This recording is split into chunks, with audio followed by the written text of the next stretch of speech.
Ngayong araw ang ipapakita ko sa inyo ay yung Sinclair namin na Cascara. Yan yung brand niya, Sinclair. Itong Sinclair Cascara ay water-based na quick dry namin. Pwede siyang gamitin sa bakal, sa bato. Basta pag sa bakal nyo gagamitin, kailangan nyo mag-primer.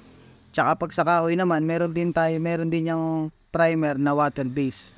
Pero siya yung alternative natin sa quick dry namin na thinner base para odorless, wala masyadong amoy. Kasi ngayon, alam niyo naman, medyo maulan. Kailangan natin ng mga mas mabilis matuyo. Ito naman po yung quick dry namin natin na Boysen. Yan yung sinasabi ko na thinner base. Kung mapapansin nyo dun sa label niya, may nakalagay naman yung drying time niya 5 hours. Medyo matagal yun. Yung full drying time niya nasa 8 to 12 hours.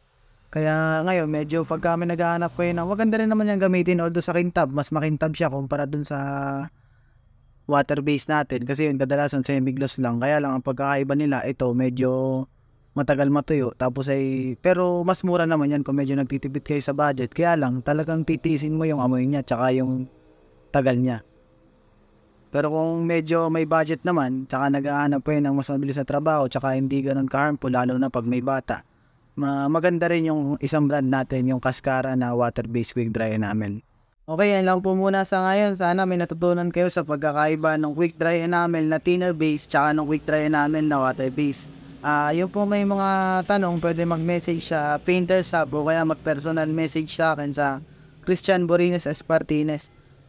Ako nga po ulit si Christian, ang inyong paint buddy na naniniwala sa kasabihang always trust the process to get your success. Thank you.